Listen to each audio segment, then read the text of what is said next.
नमस्कार खबरां दे इस बुलेटिन च तुहाडा स्वागत। मैं रजनी। पहला पेश ने चोणवीआं खबरां। प्रधानमंत्री नरेंद्र मोदी आज उत्तर प्रदेश के वाराणसी विच श्री काशी विश्वनाथ धाम का उद्घाटन करेंगे। प्रधानमंत्री ने कहा कि सरकार दीआं बेकिंग नीतियां कारण जमाकर्तावां नूं सालां तो फसिया 1300 करोड़ रुपया पिछले कुछ दिनों विच ही वापस मिल गया है।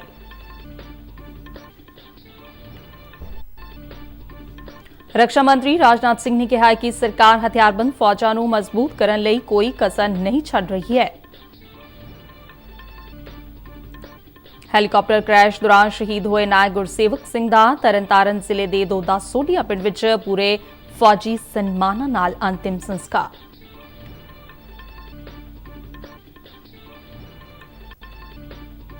केंद्रीय मंत्री मीनाक्षी लेखी ने अपने पंजाब दौरे दौरान जलंधर ਅਤੇ ਮੰਡੀ ਗੋਬਿੰਦਗੜ੍ਹ ਦੇ ਸਨਅਤਕਾਰਾਂ ਅਤੇ ਕਾਰੋਬਾਰੀਆਂ ਦੀਆਂ ਸਮੀਖਿਆ ਸੁਣੀਆਂ।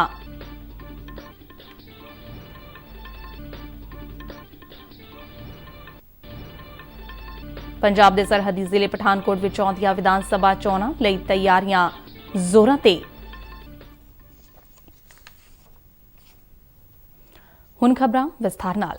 प्रधानमंत्री नरेंद्र मोदी आज 2 दिना यात्रा ते उत्तर प्रदेश की वाराणसी जाणगे। दोपहर 1 बजे के लगभग पूजा अर्चना करन दे लई काशी विश्वनाथ मंदिर के दर्शन करनगे अते बाद विच श्री काशी विश्वनाथ धाम के पहले पड़ाव अधीन बनाए गए कॉम्पलैक्स का उद्घाटन करनगे। इस कॉम्पलैक्स की उसारी ते तकरीबन 339 करोड़ रुपए खर्च आए ने। प्रोजैक्ट के इस पड़ाव विच कुल 23 इमारतां बनाईयां गईयां ने अते इस विच काशी विश्वनाथ मंदिर के दर्शन करन आउण वाले श्रद्धालुओं लई कई सहूलतां उपलब्ध करवाईयां गईयां ने। यह प्रोजैक्ट 5 लाख वर्ग फुट के खेतर विच फैलिया हुआ है, जबकि इस तो पहला काशी विश्वनाथ धाम सिर्फ 3000 वर्ग फुट तक ही सीमित सी। कोविड-19 महामारी कारण पईयां रुकावटां के बावजूद यह प्रोजैक्ट निर्धारित समय विच पूरा कर लिया गया है। प्रधानमंत्री नरेंद्र मोदी ने कहा कि केंद्र सरकार के यत्नां नाल 1 लाख तो वध जमाकर्तावां नूं उन्हां दा कई सालों तो फसिया पैसा पिछले कुछ दिनों विच ही वापस मिल गया है अते यह रकम 1300 करोड़ रुपए तो वध है।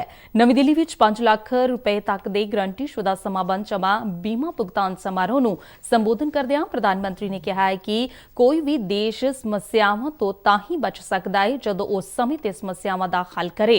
उन्हां कहा कि पहलां समस्यावां नूं टालण दी कोशिश कीती जांदी सी, पर अज दा नवां भारत समस्यावां नूं टालदा नहीं है बल्कि उन्हां दा हल कढदा है। उन्हां कहा कि पहला बैंकां विच जमा राशि विचों सिर्फ 50,000 रुपए की वापसी की गारंटी हुंदी सी अते इस वापसी दी भी कोई समा सीमा नहीं सी, पर हुण सरकार ने गरीबां अते दरमियाने वर्ग दी लोकां दी चिंतावां नूं समझदिआं यह रकम 5 लाख रुपए तक वधा दित्ती है। उन्हां कहा कि इसे नाल ही 90 दिनां विच रकम की वापसी की गारंटी का प्रावधान भी कीता गया है। हमारे देश में बैंक डिपॉजिटर्स के लिए इंश्योरेंस की व्यवस्था 60 के दशक में बनाई गई थी, यानी उसको भी करीब 60 साल हो गए। पहले बैंक में जमा रकम में सिर्फ 50,000 रुपये तक की राशि पर ही गारंटी थी, फिर इसे बढ़ाकर 1 लाख रुपया कर दिया गया था। यानी अगर बैंक में डूबा जो डिपॉजिटर्स के पैसे जमाकर्ताओं को 1 लाख रुपया तक तो मिलता था, लेकिन वो भी गारंटी नहीं कब मिलेगा, 8-8, 10-10 साल तक वो मामला लटका रहता था, कोई समय सीमा नहीं थी। गरीब की चिंता को समझते हुए, मध्यम वर्ग की चिंता को समझते हुए हमने इस राशि को 1 लाख से बढ़ा करके 5 लाख रुपया कर दिया। प्रोग्राम नूं वित्त मंत्री निर्मला सीतारमण अते भारतीय रिजर्व बैंक के गवर्नर शक्तिकांत दास ने भी संबोधन किया। रक्षा मंत्री राजनाथ सिंह ने कहा कि सरकार हथियारबंद फौजां नूं मजबूत बनाउण विच कोई कसर नहीं छड्ड रही है। नवीं दिल्ली के इंडिया गेट के स्वर्णिम विजय पर्व का उद्घाटन करन मौके उन्हां कहा कि CDS के अहुदे का गठन अते सैनिक मामलिਆਂ का विभाग बनाया जाना कुछ अजिहे सुधार ने जो हथियारबंद फौजां दीआं भविख दीआं लोड़ां नूं पूरा करनगे। ਰੱਖਿਆ ਮੰਤਰੀ ਨੇ ਕਿਹਾ ਹੈ ਕਿ ਰੱਖਿਆ ਸਾਜੋ ਸਮਾਨ ਦੀ ਖਰੀਦ ਤੋਂ ਲੈ ਕੇ ਰੱਖਿਆ ਉਪਕਰਨਾਂ ਦੇ ਉਤਪਾਦਨ ਤੱਕ ਸਾਰੇ ਹੀ ਪੱਧਰਾਂ ਤੇ ਸੁਰੱਖਿਆ ਬਲਾਂ ਨੂੰ ਹੋਰ ਵਧੇਰੇ ਸਮਰੱਥ, ਹੁਨਰਮੰਦ ਅਤੇ ਆਤਮ ਨਿਰਭਰ ਬਣਾਉਣ ਦੀਆਂ ਸਾਰੀਆਂ ਕੋਸ਼ਿਸ਼ਾਂ ਕੀਤੀਆਂ ਜਾ ਰਹੀਆਂ ਨੇ। 2 ਦਿਨਾਂ ਸਵਰਨੀ ਪਰਵ 1971 ਦੀ ਜੰਗ ਵਿੱਚ ਭਾਰਤ ਦੀ ਇਤਿਹਾਸਿਕ ਜਿੱਤ ਅਤੇ ਭਾਰਤ ਤੇ ਬੰਗਲਾਦੇਸ਼ ਦੀ ਦੋਸਤੀ ਦੇ 50 ਵਰ੍ਹੇ ਪੂਰੇ ਹੋਣ ਦੀ ਯਾਦ ਵਿੱਚ ਮਨਾਇਆ ਜਾ ਰਿਹਾ ਹੈ। ਰੱਖਿਆ ਮੰਤਰੀ ਨੇ ਕਿਹਾ ਕਿ 1971 ਦੀ ਜੰਗ 20ਵੀਂ ਸਦੀ ਦੀਆਂ ਸਭ ਤੋਂ ਵੱਧ ਫੈਸਲਾਕੁਨ ਜੰਗਾਂ ਵਿੱਚੋਂ ਇੱਕ ਸੀ ਅਤੇ ਇਸ ਜੰਗ ਨੇ ਸਾਨੂੰ ਇਹ ਅਹਿਸਾਸ ਕਰਵਾਇਆ ਹੈ ਕਿ ਧਰਮ ਦੇ ਆਧਾਰ ਤੇ ਭਾਰਤ ਦੀ ਵੰਡ ਇੱਕ ਇਤਿਹਾਸਿਕ ਭੁੱਲ ਸੀ। नरेंद्र मोदी जी के नेतृत्व में रक्षा क्षेत्र में कई बड़े सुधार किए गए। सरकार ने चीफ ऑफ डिफेंस स्टाफ और डिपार्टमेंट ऑफ मिलिट्री अफेयर्स की भी रचना की है। भविष्य की जरूरतों को ध्यान में रखकर सेनाओं को लगातार हमारी सरकार के द्वारा मजबूती दी जा रही है। रक्षा खरीद से लेकर रक्षा उत्पादन तक में सरकार अनेक नए कदम उठा रही है, जिससे हमारी सेनाएं सशक्त और सुदृढ़ बन सकें।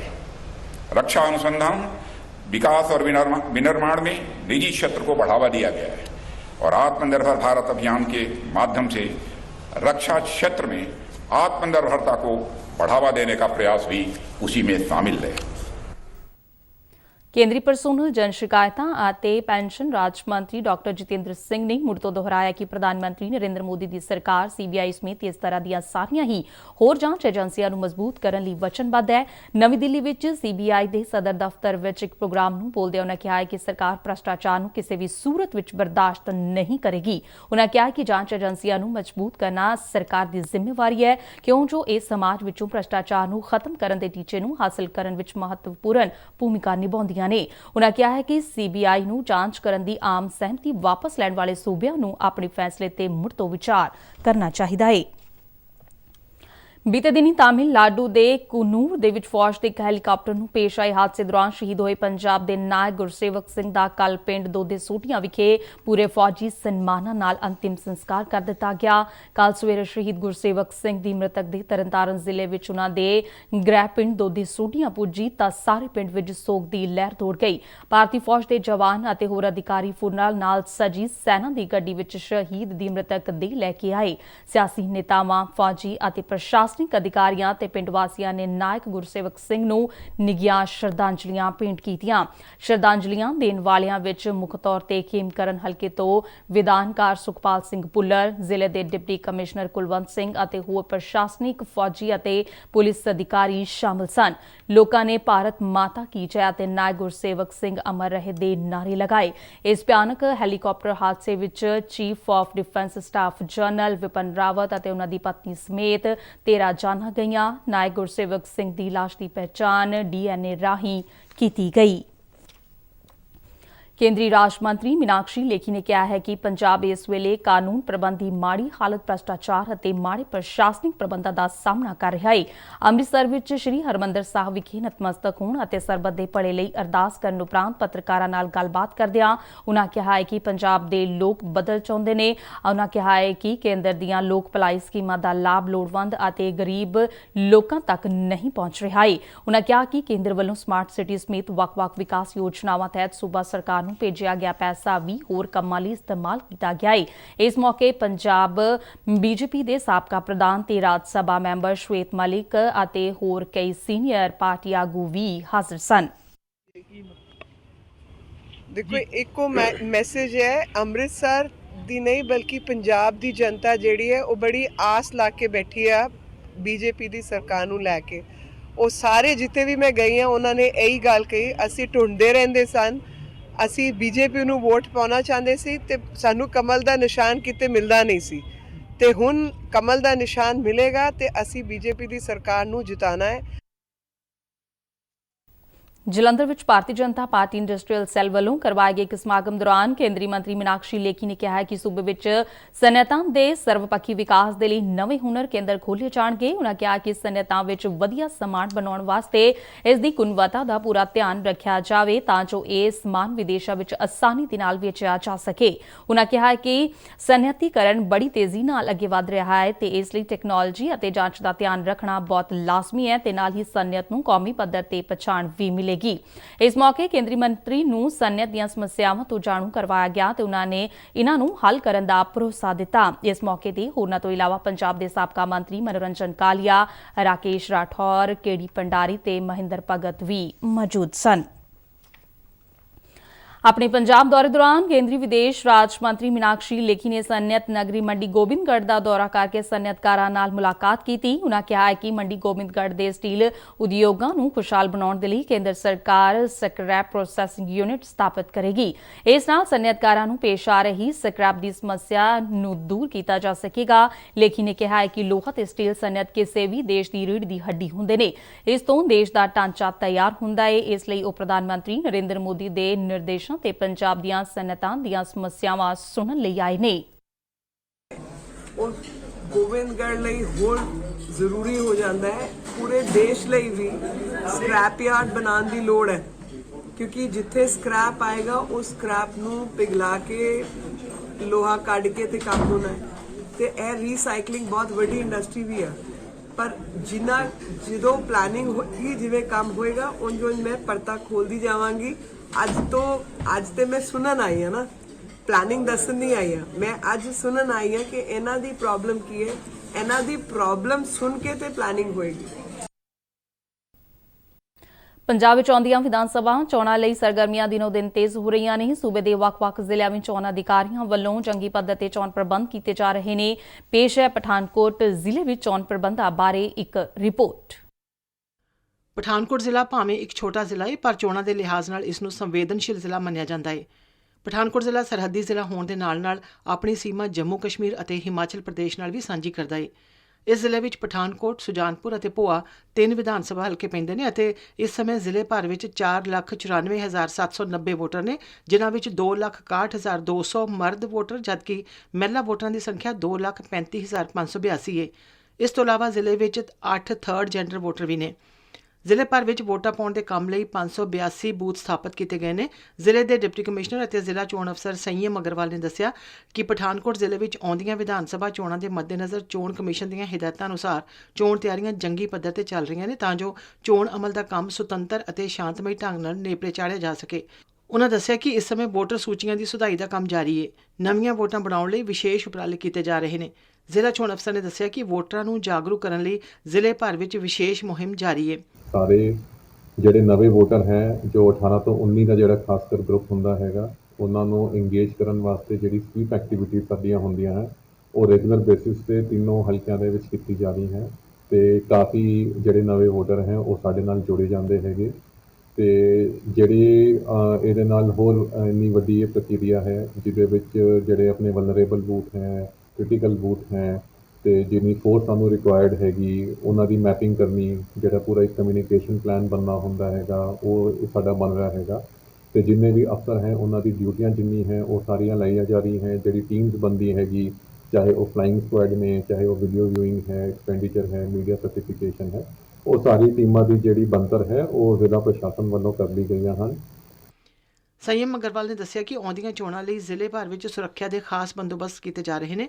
ਇਸ ਸਮੇਂ ਪਠਾਨਕੋਟ ਜ਼ਿਲ੍ਹੇ ਵਿੱਚ 22 ਅੰਤਰਰਾਜੀ ਜਦਕਿ 3 ਅੰਤਰ ਜ਼ਿਲ੍ਹਾ ਨਾਕੇ ਲਗਾਏ ਗਏ ਨੇ। 3 ਜ਼ਿਲ੍ਹਿਆਂ ਦੇ ਨਾਲ ਸਾਡਾ ਬਾਰਡਰ ਅਸੀਂ ਸ਼ੇਅਰ ਕਰਦੇ ਹੈਗੇ, ਕਾਂਗੜਾ, ਚੰਬਾ ਤੇ ਕਠੂਆ, ਤਾਂ ਉਹਨਾਂ ਦੇ ਜਿਹੜੇ ਜ਼ਿਲ੍ਹਾ ਅਧਿਕਸ਼ ਹੈ ਤੇ ਜਿਹੜੇ ਪੁਲਿਸ ਕਾਊਂਟਰ ਪਾਰਟਸ ਹੈ ਉਹਨਾਂ ਨਾਲ ਬਹੁਤ ਜਲਦੀ ਹੀ ਮੀਟਿੰਗ ਵੀ ਆਰਗੇਨਾਈਜ਼ ਕੀਤੀ ਜਾ ਰਹੀ ਹੈ ਤਾਂ ਕਿ ਜੋ ਵੀ ਸਿਕਿਉਰਿਟੀ ਅਰੇਂਜਮੈਂਟਸ ਆਉਣ ਵਾਲੇ ਚੁਣਾਵਾਂ ਨੂੰ ਦੇਖਦੇ ਹੋਏ ਲੋੜੀਂਦੇ ਹਨ ਉਹ ਆਪਾਂ ਪਹਿਲਾਂ ਹੀ ਕਰ ਸਕੀਏ। ਪਠਾਨਕੋਟ ਤੋਂ ਬਿਸ਼ੰਬਰ ਦੀ ਰਿਪੋਰਟ। ਜ਼ਮੀਨ ਵਿੱਚ ਪੋਸ਼ਕ ਤੱਤਾਂ ਦੀ ਮੌਜੂਦਗੀ ਦਾ ਪਤਾ ਲਗਾਉਣ ਲਈ ਕੇਂਦਰ ਸਰਕਾਰ ਵੱਲੋਂ ਸ਼ੁਰੂ ਕੀਤੀ ਗਈ ਭੂਮੀ ਸਿਹਤ ਕਾਰਡ ਯੋਜਨਾ ਰੂਪਨਗਰ ਜ਼ਿਲ੍ਹੇ ਦੇ ਵਿੱਚ ਸਫਲਤਾਪੂਰਵਕ ਚੱਲ ਰਹੀ ਹੈ। ਖੇਤੀਬਾੜੀ ਮਹਿਕਮੇ ਵੱਲੋਂ ਜ਼ਿਲ੍ਹੇ ਦੇ ਵੱਖ-ਵੱਖ ਪਿੰਡਾਂ ਵਿੱਚ ਜ਼ਮੀਨ ਦਾ ਪਰੀਖਣ ਕਰਕੇ ਉਸ ਦੀ ਉਪਜਾਊ ਸ਼ਕਤੀ ਦੀ ਜਾਂਚ ਕੀਤੀ ਜਾ ਰਹੀ ਹੈ। ਜ਼ਿਲ੍ਹੇ ਦੇ ਮੁੱਖ ਖੇਤੀਬਾੜੀ ਅਫਸਰ ਮਨਜੀਤ ਸਿੰਘ ਨੇ ਦੱਸਿਆ ਕਿ ਜ਼ਿਲ੍ਹੇ ਵਿੱਚ ਇਸ ਸਕੀਮ ਤਹਿਤ 90,000 ਤੋਂ ਵੱਧ ਕਿਸਾਨਾਂ ਦੀ ਐਂਟਰੀ ਕੀਤੀ ਗਈ ਹੈ ਤੇ 33,000 ਤੋਂ ਵੱਧ ਜ਼ਮੀਨਾਂ ਦੇ ਨਮੂਨੇ ਇਕੱਤਰਿਤ ਕੀਤੇ ਗਏ ਨੇ। ਉਨ੍ਹਾਂ ਦੱਸਿਆ ਕਿ ਹੁਣ ਤੱਕ ਮਹਿਕਮੇ ਦੇ ਪੋਰਟਲ ਤੇ 80,500 ਤੋਂ ਵੱਧ ਭੂਮੀ ਸਿਹਤ ਕਾਰਡ ਐਂਟਰ ਕੀਤੇ ਜਾ ਚੁੱਕੇ ਨੇ। ਉਨ੍ਹਾਂ ਦੱਸਿਆ ਕਿ ਜ਼ਿਲ੍ਹੇ ਦੇ ਵੱਖ-ਵੱਖ ਬਲਾਕਾਂ ਦੇ 50 ਪਿੰਡਾਂ ਨੂੰ ਇਹ ਕਾਰਡ ਮੁਹੱਈਆ ਕਰਵਾਉਣ ਦੇ ਲਈ ਗੋਦ ਲਿਆ ਗਿਆ ਹੈ ਅਤੇ ਤਕਰੀਬਨ 46% ਟੀਚਾ ਪੂਰਾ ਕਰ ਲਿਆ ਗਿਆ ਹੈ।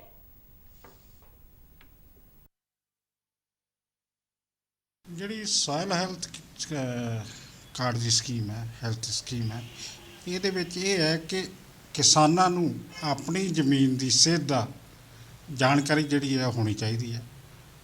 ਜਿਸ ਤਰ੍ਹਾਂ ਅਸੀਂ ਆਪਣੇ ਨਿੱਜੀ ਤੌਰ ਤੇ ਮੈਡੀਕਲ ਦਵਾਈਆਂ ਦੀ ਜਾਂ ਸਾਨੂੰ ਆਪਣੀਆਂ ਬਿਮਾਰੀਆਂ ਦੀ ਸਮਝ ਹੈ, ਇਸੇ ਤਰ੍ਹਾਂ ਜਿਹੜੀ ਸਾਡੇ ਕੋਲ ਮਿੱਟੀ ਦੇ ਵਿੱਚੋਂ ਅਸੀਂ ਪੈਦਾਵਾਰ ਲੈ ਰਹੇ ਹਾਂ, ਸਾਨੂੰ ਇਹ ਜਾਣਕਾਰੀ ਹੋਣੀ ਚਾਹੀਦੀ ਹੈ ਵੀ ਇਸ ਜ਼ਮੀਨ ਦੇ ਵਿੱਚ ਸਾਡੇ ਕੋਲ ਕਿਹੜੇ ਤੱਤ ਹੈ। ਰੂਪਨਗਰ ਜ਼ਿਲ੍ਹੇ ਦੇ ਕਿਸਾਨ ਵੀ ਇਸ ਯੋਜਨਾ ਪ੍ਰਤੀ ਸੁਚੇਤ ਹੋ ਰਹੇ ਨੇ ਅਤੇ ਇਸ ਦਾ ਲਾਭ ਉਠਾ ਰਹੇ ਨੇ। ਪਰਮਿੰਦਰ ਸਿੰਘ, ਜਗਤਾਰ ਸਿੰਘ ਅਤੇ ਬਲਵਿੰਦਰ ਸਿੰਘ ਨੇ ਦੱਸਿਆ ਹੈ ਕਿ ਭੂਮੀ ਦੀ ਸਿਹਤ ਦਾ ਪਤਾ ਲਗਾ ਕੇ ਉਹ ਫਸਲਾਂ ਦਾ ਵੱਧ ਤੋਂ ਵੱਧ ਝਾੜ ਲੈ ਰਹੇ ਨੇ। ਇਸ ਦੇ ਨਾਲ ਹੀ ਖਬਰਾਂ ਦਾ ਬੁਲੇਟਿਨ ਖਤਮ ਹੁੰਦਾ ਹੈ। ਦਿਓ ਆਗਿਆ, ਨਮਸਕਾਰ। ਤੇ ਹੁਣ ਮੈਂ ਸਟੂਡੀਓ ਤੋਂ ਮਾਸਕ ਲਗਾ ਕੇ ਬਾਹਰ ਜਾ ਰਹੀ ਹਾਂ ਤੇ ਤੁਸੀਂ ਵੀ ਘਰੋਂ ਬਾਹਰ ਨਿਕਲਣ ਲੱਗੇ ਜ਼ਰੂਰ ਮਾਸਕ ਪਹਿਨੋ।